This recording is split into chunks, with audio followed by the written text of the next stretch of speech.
right, we're going to give it a go. Around the Planet newsletter, number 10 or ish. Thomas doesn't know. We're going to call it number 10.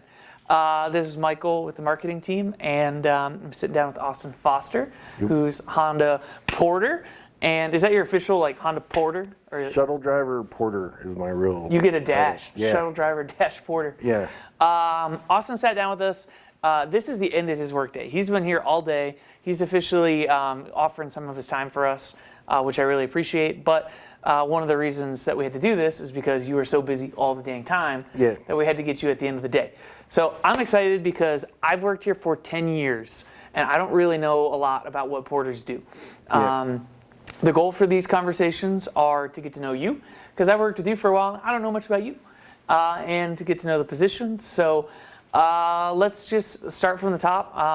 How long have you been working here at Planet? It's been 7 years now, 4 months. Okay, so at 7 years, you're up there. Yeah. When you started, it would have been over there, right? No. I guess now it was. I came in 6 months after they moved to the new building. Okay.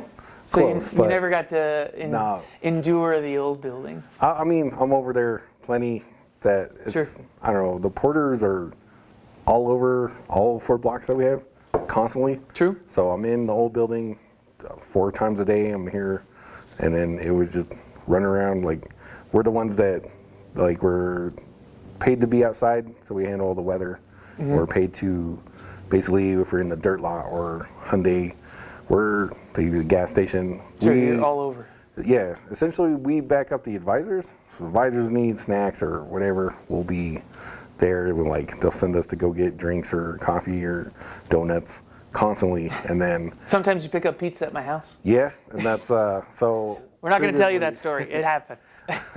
Previously, when we had the shuttle service too, it'd be kind of come in and I'd be here for 20 minutes and then go on the first shuttle run, and the first shuttle run would be Arvada, Lakewood, Littleton, so all over the west side of the metro area. Sure. It used to be a larger just range, and then I've worn a pedometer, and I know I average about 6 miles a day.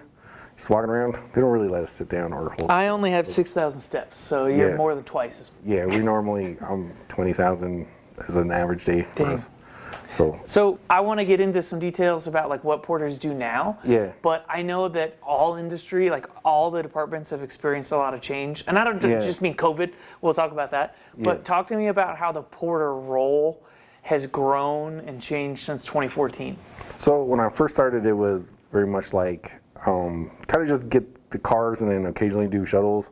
When I first got hired, there were 6 porters, and now we've been down to 1 since COVID, and then that was me, and now we're up to 2. And there's been people in and out. It's a lot of people don't stay in the position long, but the first 6 months I did, it was very, very easy, very kind of help customers figure out where they need to go, and then kind of our focus was more on doing the shuttles and parking cars, but not so much customer service engagement. Mm-hmm. And since then, it's morphed into more where I'm constantly helping customers with either getting parts or some more actually still parking cars all the time, but I'm very much more you're going to go to parts, you're going to get your key program there, and so I engage with the customers way more than I did when I started. Almost more it's almost like hospitality. Almost, I'd say very much very close to being a concierge. Okay. Since I'm local, everybody's kind of well, where do you go for this, or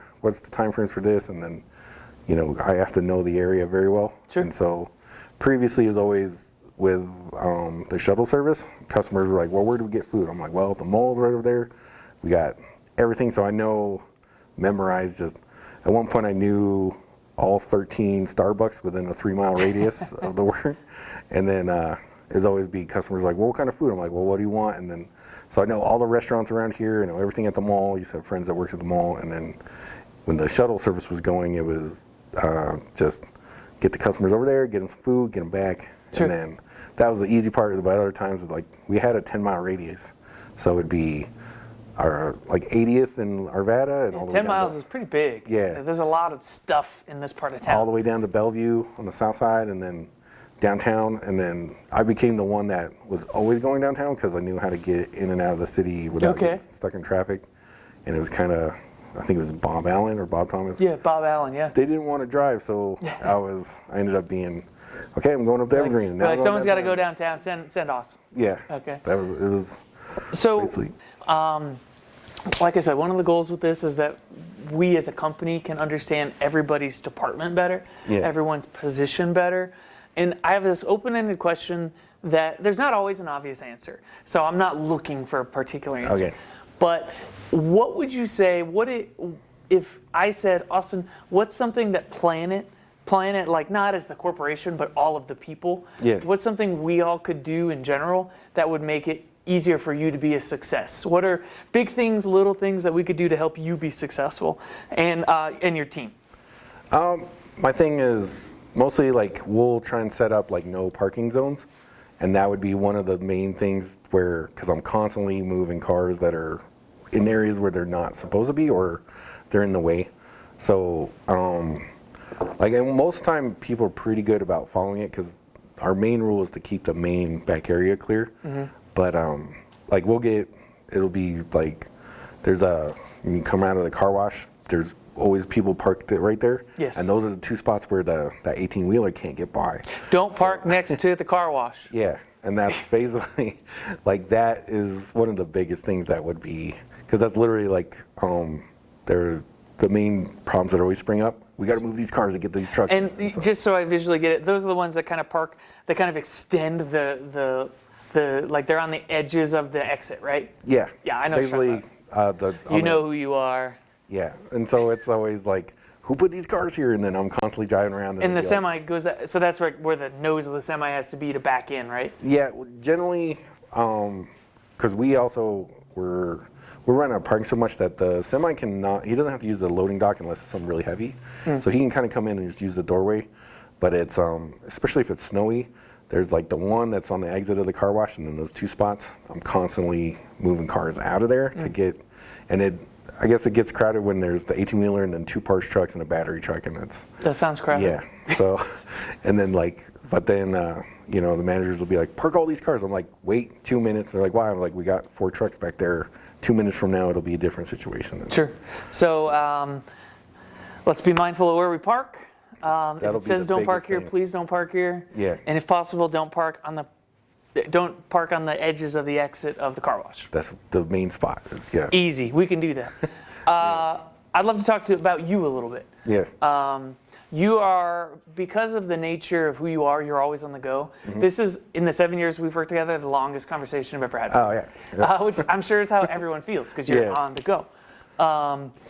What's Austin like out of work? Like, what do you do for fun? What are some of your hobbies? So my main hobby I'm a digital art major out of Metro. Cool. And so Metro grad over there. Yeah, cool. I think we went at different times, but so what I mainly do is Photoshop, and I want to do entertainment design. So I do like comic book illustration. Okay. So that takes the majority of my time outside of work. I'm either drawing or dealing with computers, but I also play a lot of video games. So okay.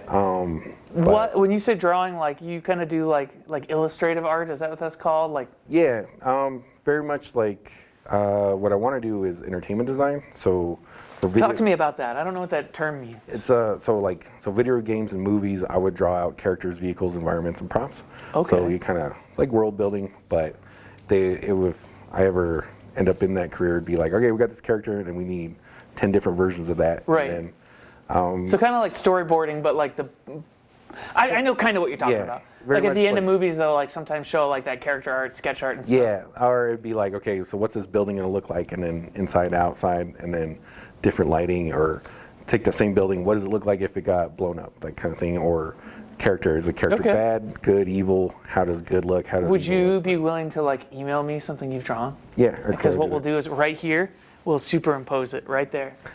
Yeah. That's dope, man. I didn't know that. Yeah, and then I've recently been learning 3D modeling and animation, so it's not easy. But dang.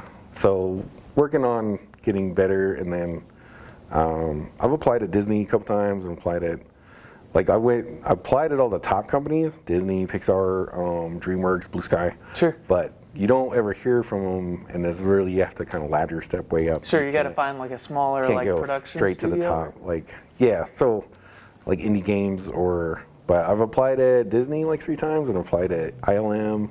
And Disney's really nice with like their letters. They're like keep going, but we decided to go a different route. That's so Disney. They're very encouraging. So, yeah. Well, Disney for every job opening they have, there's 20,000 applicants. Right. I mean, it's Disney, one of the 10 biggest companies in the world. So. But other than that, I enter art contests, and I had my artwork displayed at the premiere for the Last Skywalker, The Last Jedi. Yeah. Sure. So it was a contest. I don't know. It might have been me and a bunch of kids, but that's awesome. They had these screens during the premiere, and my artwork was shown on that. So. My cousin is a graphic designer. He works for a shoe company, kind of like Runner's Roost out here. It's called Fleet Feet out in the East Coast. Yeah. Same deal.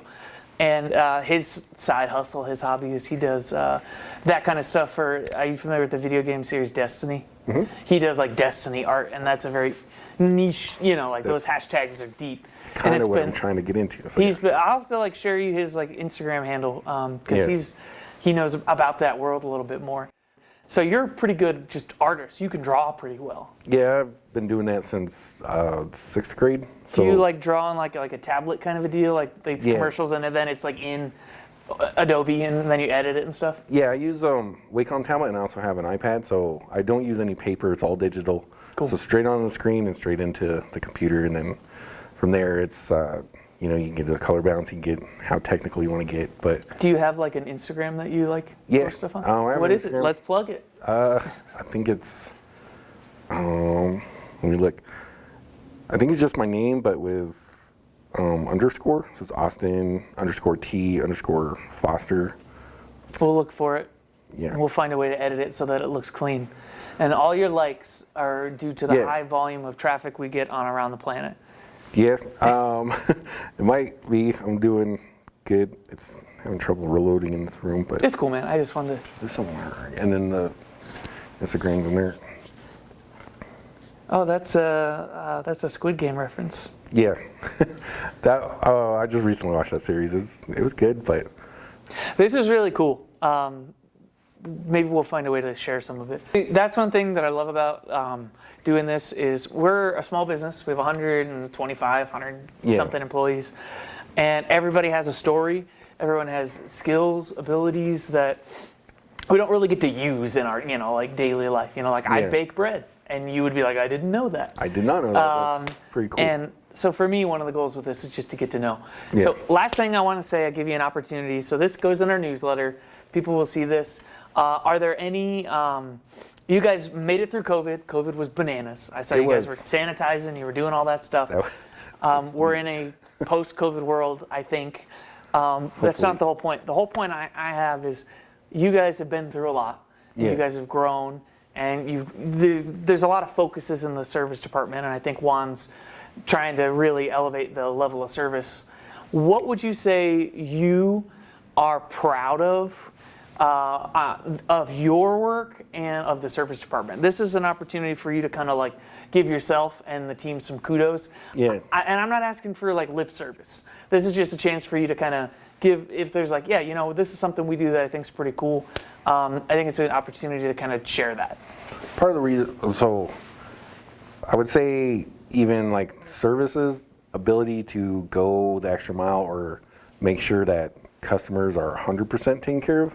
And that's part of the reason why I've been here for 7 years is because there's been times, so we shut down the shuttle service for COVID, but I'm still occasionally there's customers right down the road and they're just get them. So there's no hesitation to help out and make sure that the customers are taken care of, which is what I really like about working here. It's very much always do just that little bit of extra, whether we're putting chocolates in the cars or helping them out. There's been times where a customer was on their way here and their car broke down and they're like, Austin, get a jump box and go get them in here. And so we're constantly on a daily basis doing a little bit of extra, and that little bit of extra is, Austin, you're getting donuts. Just go get donuts. Everybody's happy.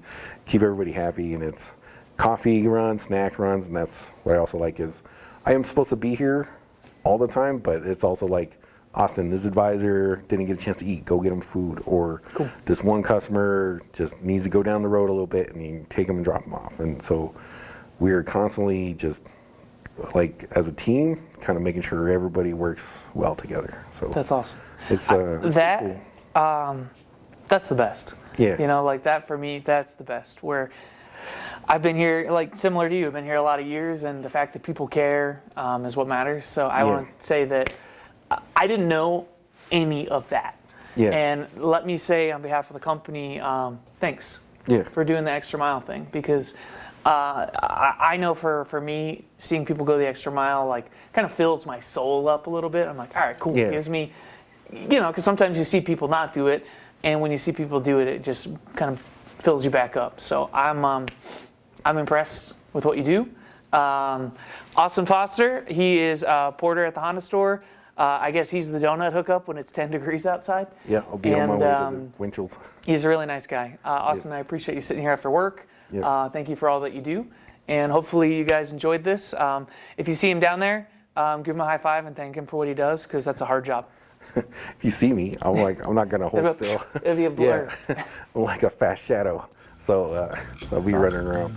Cool, man. That's it. Cool. We're done. Cool. Should be good to go. That's it, yeah. See, dude, that's all.